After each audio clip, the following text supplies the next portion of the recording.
Okay, so there's a few different details with this, so bear with me. First off, this AC system's a little unique. I have technically had one like this before in my Volkswagen, but I never had problems with one of my Volkswagens, so I never worked on it or had any this kind of experience with it. And first off, I'll go over that. Let me switch the camera, hold on. Now, your AC compressor's down there, and usually with the way AC systems work on cars, there's a clutch to the middle of it, clutch pulley. Makes it so when the AC's off, just the outside can spin, so the belt can still go freely like it's supposed to. And then when the AC is activated, the middle of it spins as well to spin the compressor and get it going. Yours spins at all times. That initially maybe thought there was a problem, but then I start researching and find out this is one of the newer systems where it does that. It doesn't have a clutch pulley. It doesn't activate that. It doesn't function that way.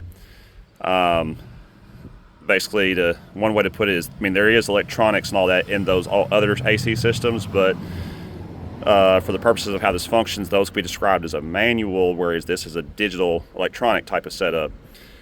And after really studying it further, I have determined that I'm not getting any indication that what I originally thought, the AC compressor, I'm not getting any indication it's broken. From what I am able to test, it's actually not getting the power it's supposed to even be activated in the first place. Now my scanner is able to hook up to the computer to see if the console is communicating with the car like it's supposed to turn it on, and that is. But the voltage I should be getting here still stays low. It never goes up where it's supposed to. And when that's the case, when I can see the module inside is working fine, and I'm not getting voltage here, then other possibilities would be this sensor, and there's one more that's supposed to be around there, and then one on the interior. But I don't have the way to necessarily test those, and the only way to replace them, or at least two of them, is to completely drain all the refrigerant and refill. Not just really expensive, but I mean, it does cost a little bit of money for the Freon and all that. And as you can probably tell, and that'll be working a little bit blind. Like I said, these are completely new to me, so I'd be learning. So you'd be taking a little bit of gamble if you go with me, because again, I'll be learning too. So could be this, could be that one sensor, could be the one up there. I can even try all three if you want to do that, and then just refill the system from there. Now, there is other things I'm seeing that, if I'm being honest, I would be more concerned about those first, or well, particularly this one. It was obvious as soon as I started taking the engine cover off. I'm surprised you haven't said anything to me or noticed issues with this, because this is one of the worst I've seen. Your valve cover is clearly, the gasket is clearly leaking, which is not a big repair. It's let's see, I'd say, give you an estimate, everything, probably about $200 to get it just totally done up. But it's leaking bad, like one of the worst I've ever seen. In fact, particularly here, this is all oil. Usually when this is happening, you really know because it starts burning. You smell it, you see smoke coming out from under the hood, all that.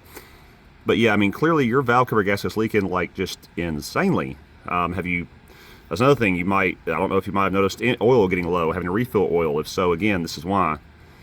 To be leaking that bad, that's pretty severe. I mean, especially with it going that much in the exhaust, that could even be a fire hazard. So, like I said, I'd be more concerned with this first. So I guess let me know what you want to do there. But then again, like this one I can do for sure. So if you want to go with me for this one and then go somewhere else with your AC, I wouldn't totally blame you. But again, that's up to you. This looks pretty bad. This, I know exactly what I'm doing and get it fixed up. I would worry about this. That's pretty freaking severe. This I can do. It'll be a little bit of a gamble. Like I said, I'll be learning. It's new to me. It's a new system. It's one that is only in a few cars, Volkswagens, Hyundais, and I think maybe one other company did it a little bit. It's one that's it's a lot more advanced. It's supposed to save a lot more fuel than a regular AC system, but it makes it a lot more complicated. And I'm glad I did the research first, because like I said, I was kind of even expecting AC compressor at first. But when I learned the system and did the right testing, I'm actually getting that's not the issue. I should be getting about 10 volts here in certain cases, and I'm not. I'm getting like a volt at best. which that's coming from the car. So again, that's going to be a problem with the system, something like the sensor, and not the functional parts like the compressor. So we know those are likely good. They're just never getting turned on.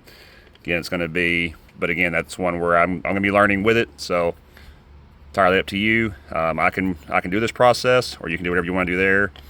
But yeah, again, let me address this like ASAP.